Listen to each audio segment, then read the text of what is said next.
Ok, bueno. Entonces el día de ayer habíamos revisado la parte de cuál era la diferencia entre un microprocesador y un microcontrolador. ¿Qué podrían decir ustedes? ¿Cuál es la diferencia entre un microprocesador y un microcontrolador? ¿Son lo mismo? ¿Se parecen? El microprocesador solo es la PC, el procesador, y el microcontrolador, pues ya son las tres cosas más. Ok, entonces al final un microcontrolador incluye un microprocesador, o sea, es parte de su constitución. Entonces, cuando nosotros hablamos de estos dispositivos, realmente los que tenemos o los que vamos a utilizar son microcontroladores, precisamente porque tienen estas otras secciones que no estaban aquí. Este es otro documento, espérense. Creo que este estaba incompleto. Abrí el que no era. Ujú. Ok, ya, este está. Estaba incompleto ese. Ok, entonces ayer habíamos visto precisamente esto, que teníamos este dispositivo que tenía en CPU, memoria, entradas y salidas, bus de direcciones, bus de control y bus de datos. Eso habíamos revisado ayer. Luego habíamos también revisado cuáles son todos los componentes que tiene un microcontrolador, como los que vamos a utilizar.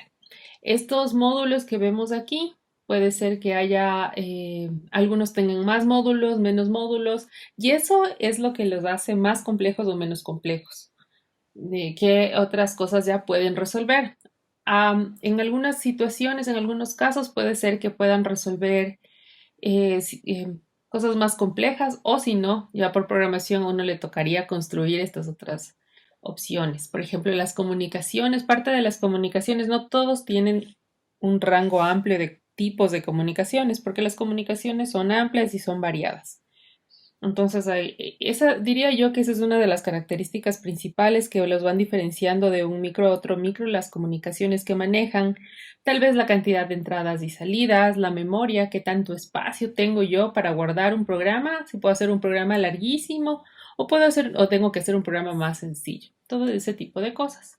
Y habíamos empezado y también, bueno, revisamos esta gráfica de aquí, que era el diagrama de bloques del sistema microprocesado. Y entonces decíamos que eh, teníamos todo sistema microprocesado, o un microprocesador en realidad, que era el cerebro o el CPU, está constituido de la ALU, que era la que hacía las operaciones aritméticas lógicas, y aquí tenía yo unos registros que acompañan a la ALU. Entonces decíamos también que un registro es un espacio de memoria destinado a una función específica. Y estos registros en el microcontrolador que utilizaremos son de 8 bits, es decir, siempre van a tener 8 bits. Yo puedo, es decir, podría almacenar un dato entre 0 y 255. No puedo, mm, pensando en decimal, ¿no? No puedo almacenar un dato que tenga un valor mayor a ese porque ya necesito más bits. ¿Qué hago en esos escenarios? Pues esta información se almacena en dos registros diferentes. Ya vamos a ir viendo eso más adelante.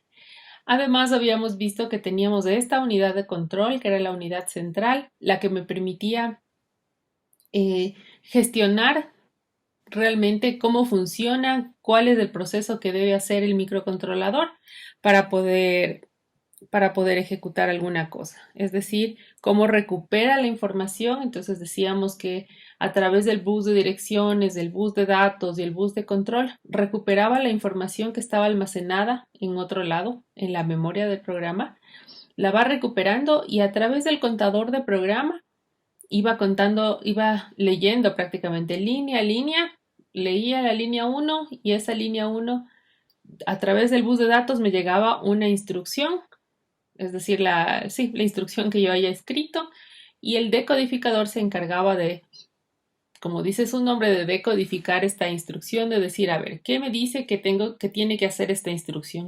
Con esta instrucción, ¿qué recursos necesito? Necesito leer algo de afuera, necesito ejecutar una suma, una resta, un AND, un OR, ¿qué es lo que necesito hacer?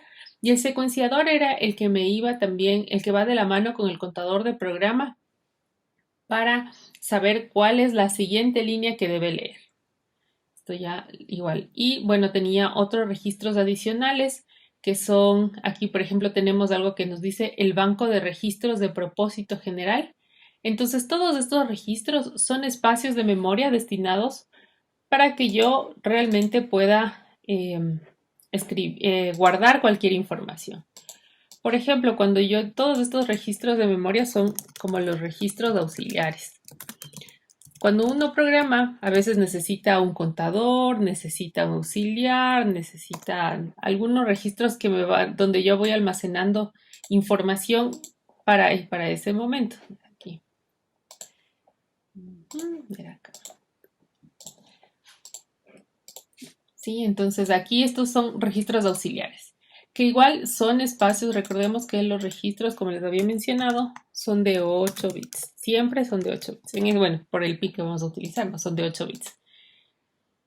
Entonces estos registros de aquí pueden tener cualquier función y yo voy a ir almacenando información y le voy a decir qué tiene que guardar. Pero por otro lado, estos que tienen nombre específico, este se llama registro 0, 1, 2, 3, son registros generales.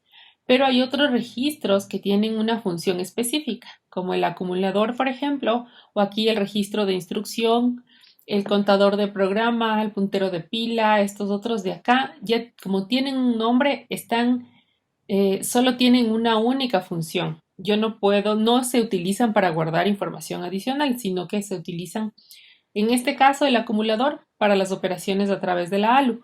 Acá teníamos un registro de estados que, como les había mencionado, es el que me devuelve los datos de las operaciones. Normalmente, si yo hago una resta, digamos que resto 5 menos 5, el resultado va a ser un 0. Entonces, en lugar de verificar en el acumulador si el resultado es un 0, en este registro de estados ya me dice la operación que usted hizo, el resultado fue 0.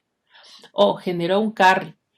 O, ¿qué otras cosas? O, bueno, generó un carry al octavo bit o generó un carry en el bit 3, en el bit 4, perdón.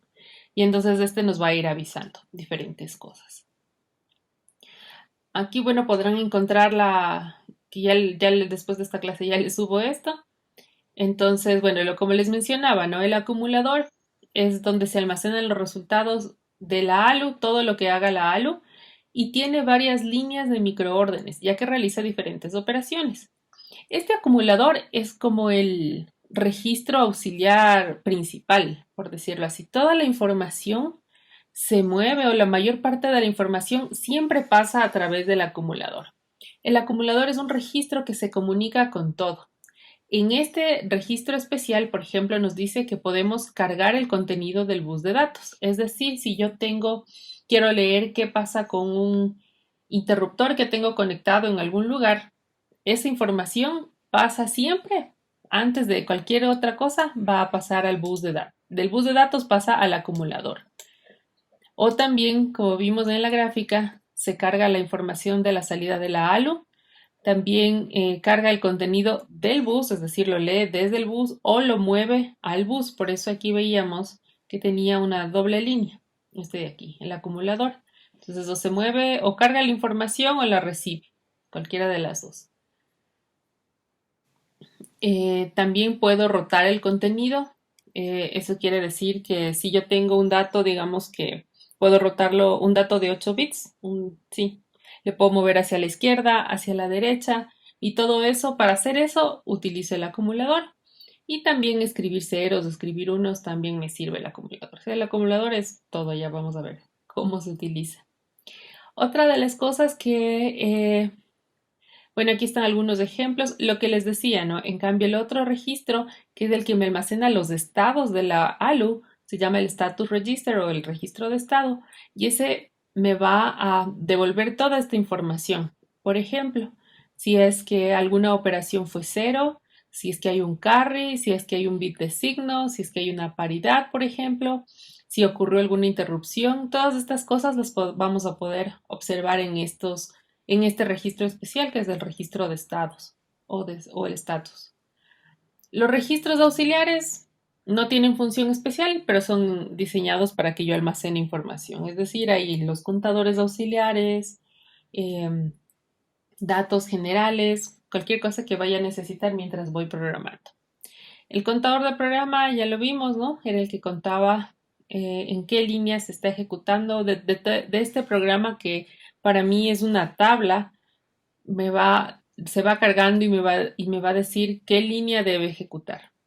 A veces en una programación que al final es una programación secuencial, yo no necesariamente sigo todos esos pasos, sino que pongo condiciones y de acuerdo a la condición digo, ahora quiero que haga esto y si no, que haga otra cosa. Eso hace que el contador de programa no necesariamente vaya 0, 1, 2, 3, es decir, en orden, sino que de la línea 3 de su programa diga, bueno, a ver, entonces ahora quiero saltarme a la 10. Luego acabo de ejecutar, hago la 10, la 11, la 12. Ya, ahora me regreso a la 1, etcétera. Entonces, esto es lo que hace el contador de programa, llevar ese conteo de en qué línea, cuál es la siguiente línea que debe ejecutarse para que pueda funcionar. El puntero de pila, contiene el registro histórico de qué es lo que se ejecutó con anterioridad. Y el índice, que bueno, este es un poco para manejar direccionamientos indirectos y directos y es para moverse de una forma más rápida entre toda la memoria que tienen los controladores. Todos estos de aquí existen, como les mencionaba, en cualquier microcontrolador. Todo este funcionamiento de aquí. Ahora, dependiendo de la marca, se suelen llamar de manera diferente. Por ejemplo, en el PIC, el acumulador en inglés no se llama acumulador, se llama working register, como el registro de trabajo, porque al final, como vieron, se puede hacer muchas cosas a través de este acumulador. Entonces ahí es como que le empiezan a llamar diferente dependiendo de la marca. Sin embargo, su funcionamiento es muy parecido en todos. Entonces esta es la visión general del funcionamiento.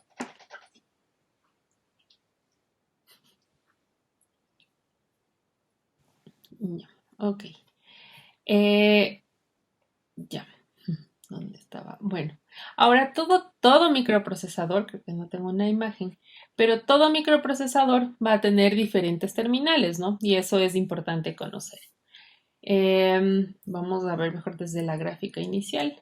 Entonces, físicamente, yo necesito tener acceso a, a todas estas partes de aquí, ¿sí ven? A todas estas líneas que están fuera de la línea segmentada, perdón, ahí todo eso debería yo tener acceso para que pueda gestionar las entradas y las salidas. Entonces siempre voy a tener terminales de alimentación de voltaje.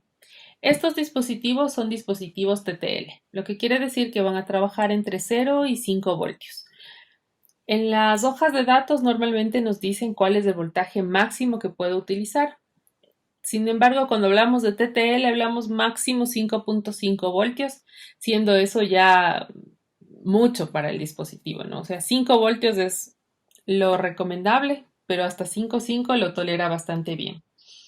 ¿Qué pasa si yo le mando 12 voltios? Aguanta un ratito, pero después de un momento se puede quemar, precisamente porque no está diseñado para, para que tanta corriente le pase. Estos dispositivos sí son más sensibles precisamente porque son TTL, ¿no? Entonces voy a tener en algún lugar la fuente de las líneas de alimentación y de tierra.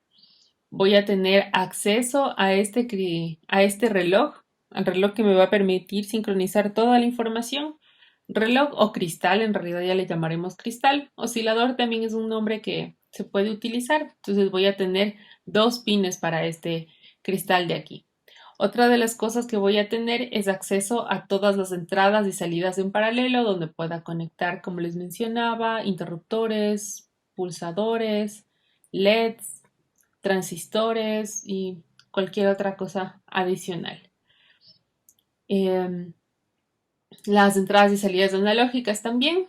Voy a tener acceso a todas estas de aquí y a las interrupciones, a los temporizadores, todas estas cosas.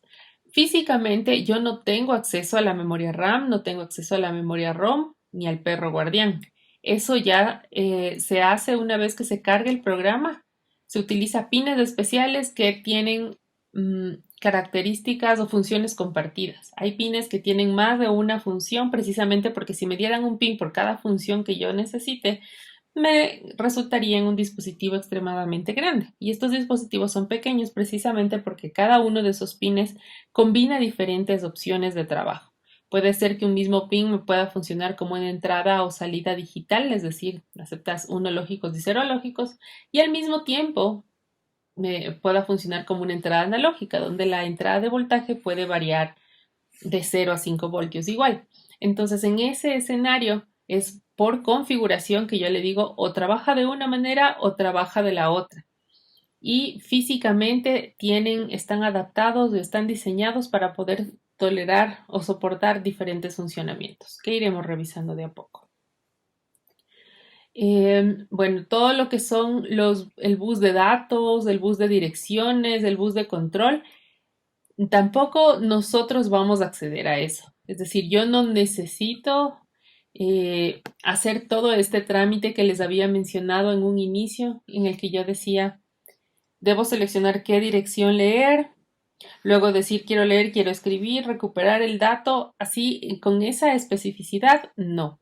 Las instrucciones ya se encargan en la unidad de procesamiento, es la que se encarga de hacer todo este trámite. Yo lo único que le digo al dispositivo es leer tal información y entonces se encarga de hacerlo, pero no tengo acceso al bus de direcciones o el bus de datos sí tengo acceso precisamente porque me interesa leer datos, ¿no? Leer datos del entorno, leer datos internos, entonces ahí sí tengo acceso y a través de eso, y para eso se utiliza este registro especial que es el acumulador. Y bueno, también los registros generales para guardar esta información. Y también en la parte del bus de control tenemos diferentes líneas. Por ejemplo, tengo varias líneas y estas son importantes. Aquí nos menciona la línea de inicialización o de reset. Todos estos dispositivos tienen un pin específico diseñado para resetear un dispositivo. Para no hacer la de voy a resetear esto que hago, le desconecto la alimentación y le vuelvo a conectar la alimentación, porque eso puede ser de hecho, es un proceso agresivo físicamente para un dispositivo TTL hacerle eso. Tal vez si todas las cosas que yo tengo mi proto y yo armo todo eso, si tengo solo un micro, si tengo solo compuertas lógicas, no es un problema decir voy a desconectar la alimentación y le voy a volver a conectar, porque las corrientes que se están manejando son corrientes pequeñitas, en el orden de los miliamperios, en algún caso microamperios, entonces no es un problema. Pero si yo tengo todo un circuito en que ya trabaja con actuadores como pueden ser motores o relés, las corrientes que se manejan son mucho más altas y en la conexión y desconexión sí puede generar un problema. Así, a nivel electrónico, a pesar de que las corrientes son bajas, en realidad se pueden generar arcos eléctricos, se pueden generar cosas así que me pueden perjudicar al dispositivo. Entonces, no se recomienda que si yo quiero que el dispositivo empiece a funcionar desde el inicio, desconectarle y volverle a conectar. Eso es, digamos que sería lo menos recomendable y es demasiado agresivo para las cosas. Precisamente pensando en eso, tenemos un botón que es el botón de reset. Este botón de reset es una señal que el momento que cambia de estado, lo que hace es que el programa vuelva a correr desde el principio. Eso es lo que hace. Así como cuando tenemos el botón de reset en nuestras computadoras, igualito. Y eso hace, entonces, mediante este botón, simplemente lo que hace es resetear el contador de programa, que recuerden, llevaba un conteo, ahí decía estoy en la línea 10, en la línea 11, le reseteo y dice listo, se vuelve a la línea 0 y empieza a correr de nuevo. Esa es la idea del reset, que sea un reset prácticamente por software, porque solo se resetea el contador de programa y se borra todo. Hay otras líneas especiales que son las líneas de interrupción. Bueno, estas o sea, todavía lo veremos más adelante. Y las de escritura o lectura, que igual accederemos a través del software. Entonces, en medio de esto, al final los dispositivos que nosotros utilizaremos pueden tener dos configuraciones. Okay. Y sí. Entonces, en un principio existe algo que es la arquitectura de los dispositivos. ¿Cómo están conectados entre sí? Una cosa es que tenga una CPU, que tenga una memoria y que tenga entradas y salidas. Ahora, cómo un segmento se comunica con el otro segmento? Para eso tenemos dos tipos de arquitecturas, la arquitectura von Neumann y la arquitectura Harvard. Estas dos arquitecturas fueron desarrolladas para poder probar, para poder comunicar esto. Y bueno, la von Neumann fue desarrollada por un matemático y la Harvard fue desarrollada en esta universidad. Entonces, por eso tiene este nombre, que son formas diferentes de conexión. Entonces, la arquitectura von Neumann, como pueden observar en la gráfica, utiliza una única memoria, como ven aquí, que se conecta a la CPU y se conecta a esta memoria a través de un bus de direcciones, un bus de datos y un bus de control, pero es una única memoria. Mientras que la arquitectura Harvard utiliza memorias separadas. Tengo una memoria para el programa y otra memoria para los datos. Y estas, en cambio, están conectadas a través de diferentes buses de direcciones. Bueno, por ejemplo, esta de aquí. La memoria de programa con el CPU va a estar conectado a través de un bus de direcciones, ¿no? De instrucciones, perdón, que es donde me va a llegar la instrucción que debo hacer. Y la memoria de datos, en cambio, va a ser un bus de datos que puede ser de un tamaño diferente. Porque las instrucciones y los datos normalmente, la dimensión del dato está determinada por la característica del controlador. Si un controlador me dicen que es de 8 bits, la memoria de datos es de 8 bits. Si es de 16, si es de 32, esta memoria es lo que es el valor de la memoria de datos. Mientras que la memoria de programa no necesariamente en 8 bits puedo enviar toda la información que quiero, porque una instrucción es una cadena de datos más compleja. Imagínense que la memoria de datos, decíamos, aquí, acá, que un dato puede ser de 8 bits. Entonces, en los datos, ¿qué es lo que si es de 8 bits significa que voy a poder enviar un valor numérico pensando en decimal de 0 a 255. Y con eso puede ser suficiente. Y es una sola línea. Mientras que la memoria de programa, la memoria de programa que contiene instrucciones, denme un ratito.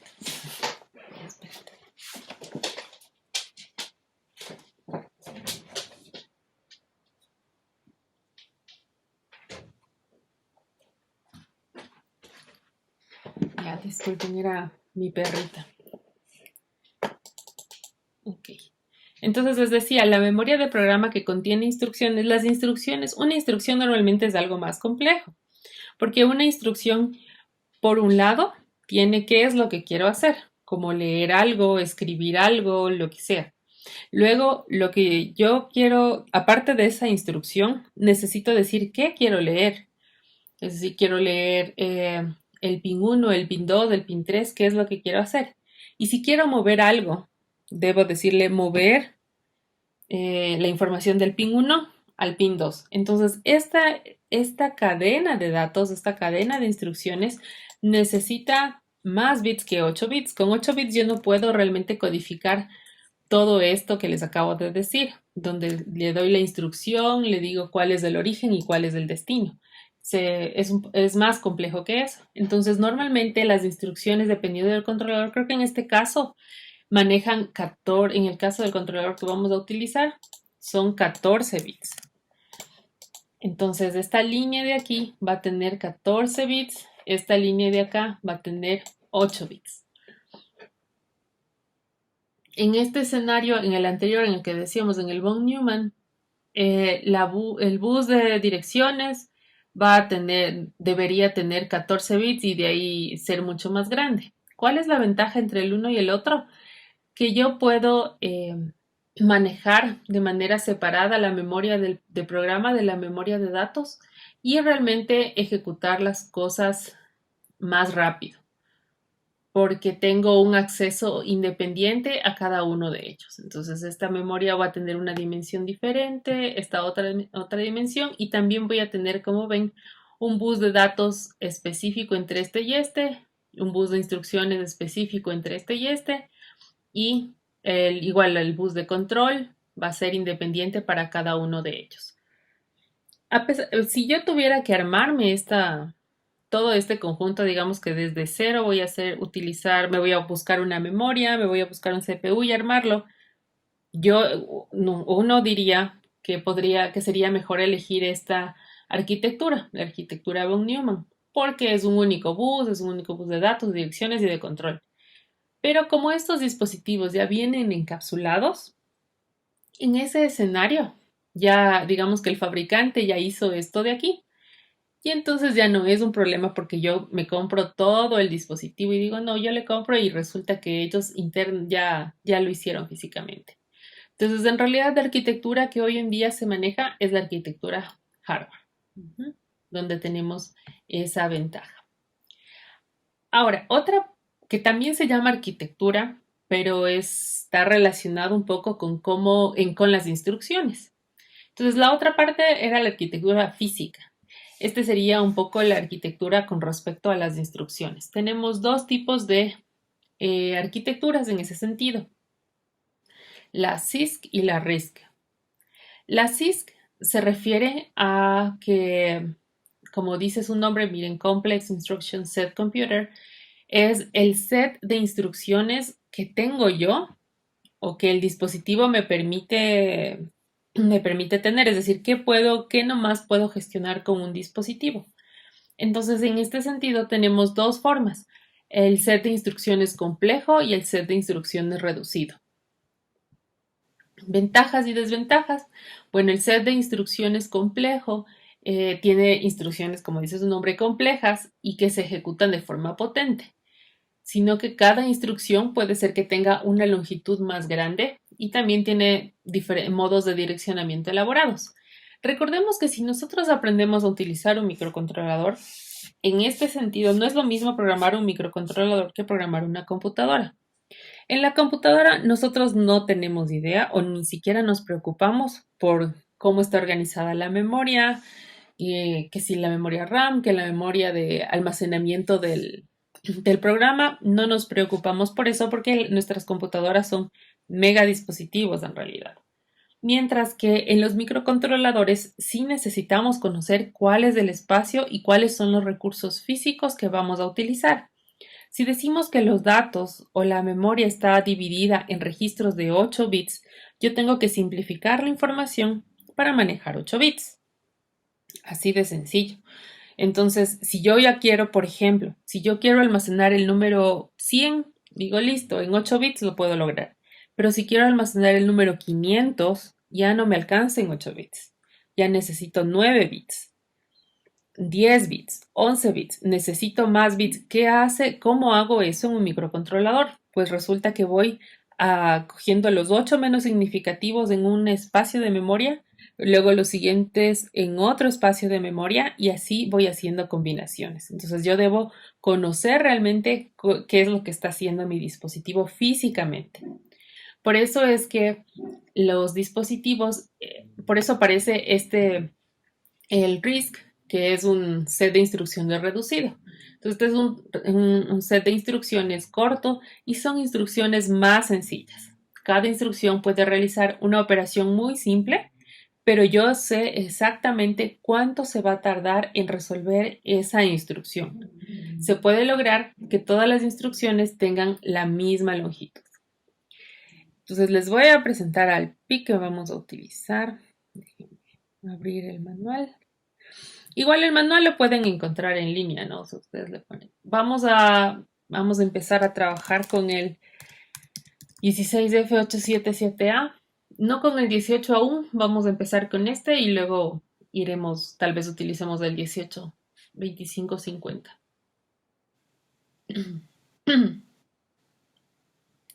Entonces ustedes ponen así el PIC 16F877A datasheet y listo, les aparece en internet. Pero bueno, y ahorita vivimos conectados al internet, así que no es un problema. Entonces, como les había mencionado en la clase anterior, Inge, sí, una pregunta. claro, Yo tengo, o sea, yo me había comprado hace años un PIC, pero bueno, nunca supe programarle. ya. Pero es ¿Cuál el es? 1628. El 628. Sí. Ya, 16 de F628. el 628A. Ok, ya, vamos a revisarle. Cualquiera de los dos. Ya Ese no sé igual le si puedes sea. programar. Sí, sí, no es complejo. Tranquilo. Cualquiera de los dos igual tenemos en el laboratorio. La diferencia, vamos a ver ahora qué dice Esteban, pero yo quiero trabajar con este. Eh, ambos son, como ven, de la misma familia. Bueno, no les incluí en el paper esto de las familias, pero tenemos una variedad gigantesca de empresas que desarrollan estos controladores. ¿Cómo elijo entre esa variedad? Pues ya depende de los requisitos que se necesite, de qué conozca yo. A veces digo, si yo ya me sé manejar los PIC, digo, no fue un PIC. Pero si yo ya manejo Arduino, digo, pero a mí me gusta más este entorno. Entonces ya depende un poco de eso, ¿no? Pero hay un montón de familias, de empresas que hacen este tipo de dispositivos. Y que estos dispositivos ya están en diferentes sistemas embebidos. No sé si escucharon este año que Apple, perdón, Apple ya se va a cambiar de procesador. Apple estaba utilizando el procesador que utiliza también Samsung. Tenían el mismo procesador. Pero Apple dijo, no, yo me voy a hacer mi propio procesador y ahora va a lo siguiente, dicen, ¿no? Que los siguientes equipos que van a salir a partir de septiembre, las máquinas, las computadoras específicamente, van a trabajar con un procesador ya desarrollado por Apple. ¿Por qué hacen eso? Porque seguramente, o mejor dicho, eso hace que sean cada vez más elitistas, ¿no? Imagínense que dos personas tengamos el mismo procesador, entonces ya le conocemos cómo funciona físicamente y cuando necesitemos hacer aplicaciones o cosas así, digo, ya, pero es que físicamente cuento con estos recursos, entonces me hago una app construida en ese procesador. Y por eso es que en una Mac yo podía poner el sistema operativo Windows y todas esas cosas. Pero si la Mac se compra su propio procesador y ellos lo desarrollan para sus propias aplicaciones, ¿qué es lo que sucede? Los otros ya no pueden realmente, no puedo traducir entre paréntesis, es prácticamente volverme a hacer desde cero Windows cuando tengo un procesador diferente. Y eso es lo que está haciendo la Mac este año, por si acaso, para que se enteren. Y así sucede con todos estos, ¿no? Uno debe primero conocer físicamente cómo está constituido, qué nomás tiene para decir, estos son los recursos y a partir de esto voy a programar. Entonces, tal vez la misma aplicación, si yo le doy la misma aplicación y Juan Esteban utiliza este PIC y otra persona utiliza este otro PIC, el momento que quiera que haga lo mismo le va a tocar ir a revisar, a ver físicamente dónde debo conectar, dónde debo guardar la información y todo eso. Y eso es lo que ocurre con estos procesadores. Por eso es que tal vez se vuelven más específicos los sistemas. Pero bueno, vamos a revisar este de aquí. Eh, bueno, sí, y luego revisamos el de Juan Esteban, que antes también lo usábamos. O sea, como les decía, hemos usado los PICs que tenemos disponibles en el laboratorio, sino que llegó un momento en que se quemaron todos estos y entonces fuimos a estos. Luego ya quemaron todos estos y fuimos al 18, 25, 50 y ya volvieron a comprar y entonces ahora hay de todos. Más bien por eso nos hemos movido un poco a los de estos. No son costosos, no son tan costosos, ¿no? Y solo hay que tener, y no es que se queman así como cada rato, sino que hay que tener mucho cuidado en cómo conectamos, por ejemplo, la alimentación. La verdad es que la mayor parte de personas que quemaban estos dispositivos fue una, porque primero al inicio tienen que esperar hasta que les explique cómo guardar la información en el PIC. Y otra, o sea, se descuidan en ver cómo va la alimentación, cuál es el positivo y cuál es el negativo. Entonces, si yo le conecto al revés, es obvio que va a quemarse y ya tampoco es invencible. Ok. Entonces, este dispositivo de aquí, el que vamos a utilizar, este es del manual, como les dije, lo buscan en línea y es de Microchip. Eh, Tiene un montón de años de desarrollo este dispositivo. Podrán encontrar información, programas, todo en línea y un montón de información. Sin embargo, les sugiero, les invito a que resuelvan ustedes mismos los problemas lógicos que vayamos revisando. Porque ya saben, ¿no? Si uno ve, en lo que se refiere a programación, si uno ve el programa de otra persona, ya no tiene, ya le corta las ideas de cómo quiero yo programar algo. Es un, lo resuelve así, voy a resolverlo igualito. Y entonces es uno mismo cortarse las alas. Traten de que las soluciones sean las de ustedes mismos, así que les cueste, pero está bien.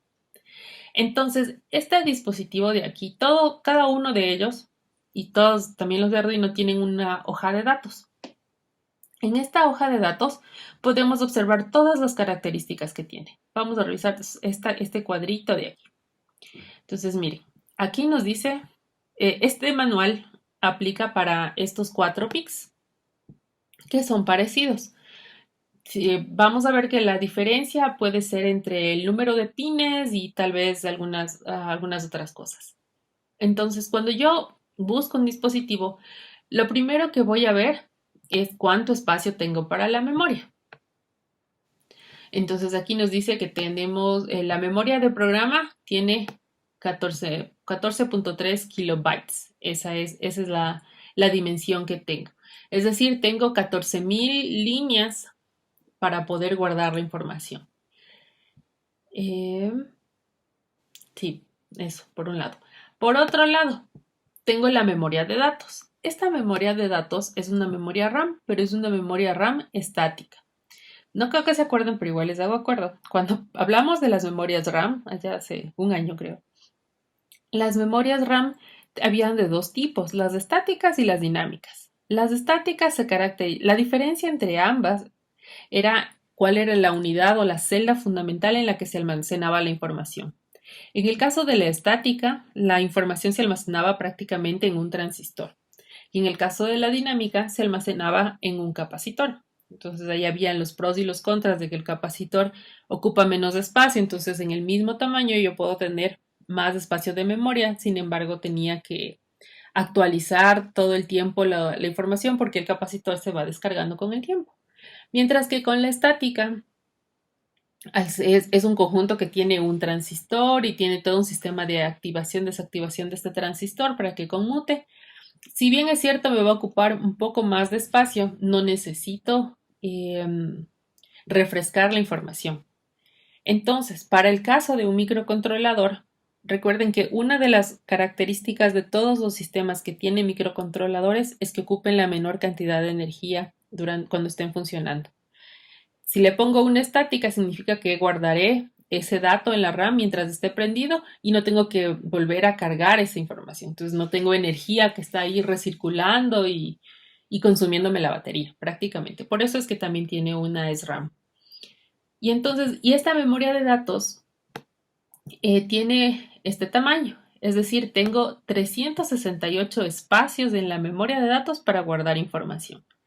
Veremos que algunos ya están reservados y otros son los que podemos utilizar. También tiene una EEPROM. ¿Se acuerdan qué significaba EEPROM?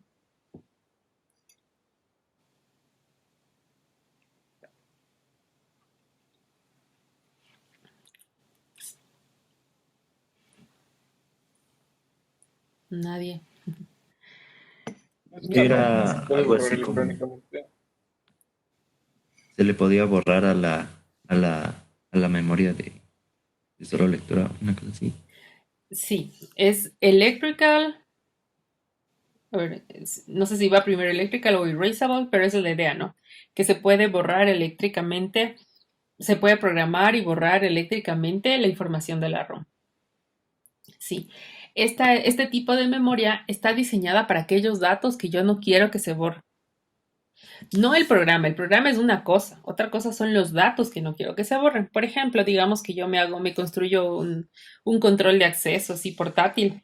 Entonces, y la clave, quiero que si el usuario alguna vez me cambió la clave, se le apaga el sistema y vuelve a aprender, no quiero que se borre la clave, ¿no es cierto? Entonces, ese tipo de datos son los que se almacenan en la EEPROM. Datos que sean configurables. Como ven, no son demasiados, son 256 datos los que yo podría almacenar en la EEPROM, pero en realidad no necesito almacenarles así demasiado. Normalmente uno no necesita almacenar datos especiales, tantos datos especiales. Por eso con estos 256 bytes es suficiente. Adicionalmente nos explica cuántas entradas y cuántas salidas tengo. cuántos pines de entradas y salidas. No nos dice si son digitales, si son analógicos, simplemente el total de los pines que yo tenga. Veamos este, justo con el que decía Juan Esteban. Este no ha tenido la página inicial. Bueno, pero el de Juan Esteban, el que se ha comprado, sí, es... no, es que este no es el manual. Ujú. Este debe ser. Ese es un dispositivo más pequeñito que realmente tiene casi todas las características de este otro que estábamos revisando, sino que es más chiquito, nada más. Ah, ya me tocó guardar. Ok, aquí está el de Juan Esteban. Aquí también tiene, por ejemplo. Entonces el que, bueno, el 620, ¿dónde está la otra? Bueno, 628 era, ¿no? Así, 628, perdón. Entonces, miren, este tiene un programa, un espacio más chiquito. Por ejemplo, como es un dispositivo más pequeño, tiene de espacio 2K, mientras que este de aquí tenía de espacio 8K prácticamente, esa es la idea. Ahí. Ok, entonces esa es la diferencia. ¿Qué otra cosa? La memoria de datos de este es más pequeño. Dice que tiene 224, puedo almacenar y acá puedo almacenar 368. Y la EPROM aquí son 256 y acá son 128. O sea, en memoria, ya en memoria es más pequeño, tiene menos capacidad. Entradas y salidas tiene 16, mientras que este de aquí tiene 33. Tiene canales analógicos digitales, es decir, ¿cuántos canales puedo tener yo? Tiene 8. Este de aquí no tiene canales analógicos digitales, es decir, es un integrado prácticamente solo digital. No puedes leer información analógica, pero tiene comparadores. Los comparadores también te pueden servir cuando tienes datos analógicos un poco. Tiene PWMs, se genera señales de PWM. Este tiene una, el anterior tenía dos. ¿Qué tipo? Miren, aquí en las comunicaciones, ¿tiene la comunicación serial? Sí. Este que es más grande tiene hasta la comunicación SPI, la comunicación I2C, que son otro tipo también son comunicaciones seriales, pero son un poco más complejas. Tiene timers y tiene comparadores. Este de aquí tiene la USART, que es la comunicación serial básica, pero no tiene otro tipo de comunicaciones y también tiene comparadores y también tiene timers.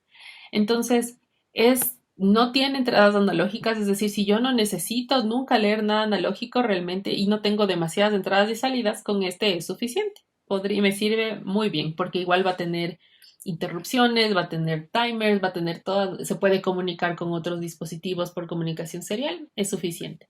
Pero si yo necesito algo, que necesito más entradas y más salidas y necesito otras comunicaciones y necesito la parte analógico digital, me compro este. De ahí el resto de cosas se parecen muchísimo. Entonces, en esta página inicial, bueno, en cualquier otro también así sea de Arduino y todo, van a encontrar el datasheet del controlador principal que utilice.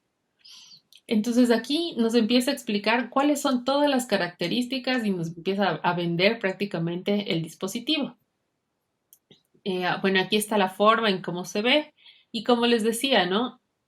Hay líneas, por ejemplo, esta de aquí, que tiene combinada la entrada y la salida analógica, perdón, la entrada analógica o la entrada o salida digital. Entonces son combinaciones. Si elijo la una, ya no puedo trabajar con la otra. Y ahí voy configurando.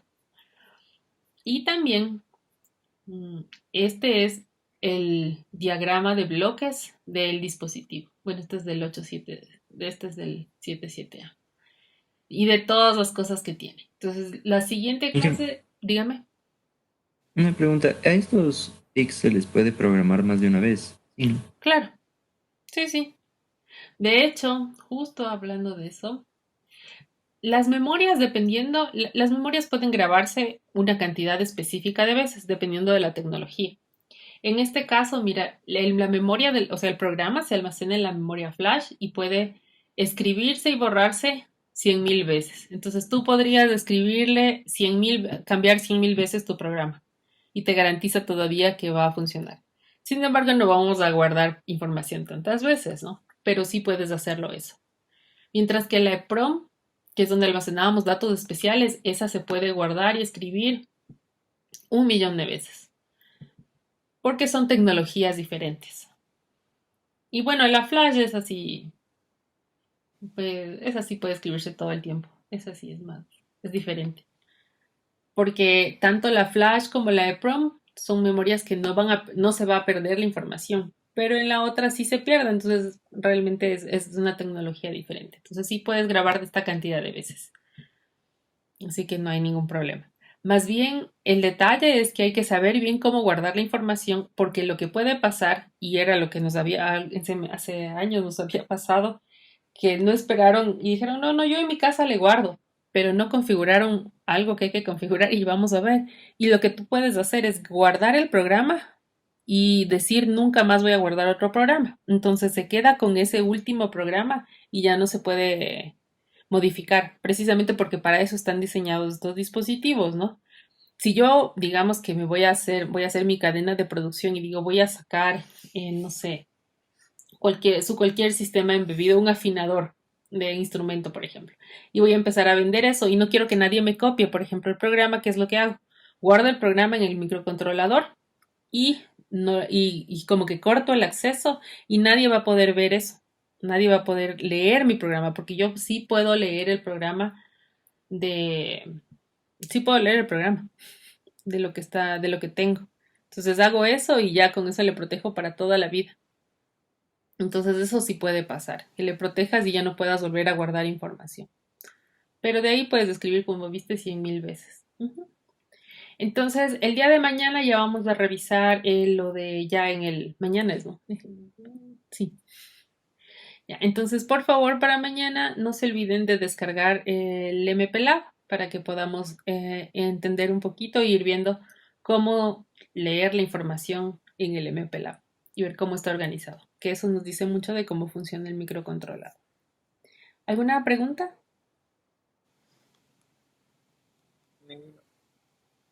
No, ninguno. No, ok. Ya, chicos. Listo, entonces hasta ahí vamos a quedar por hoy. Mañana, ya nos vemos mañana. Gracias, Gracias, Inge. Hasta maestra. luego. Hasta luego, Inge, gracias. Hasta luego, Inge. Hasta luego. Hasta luego.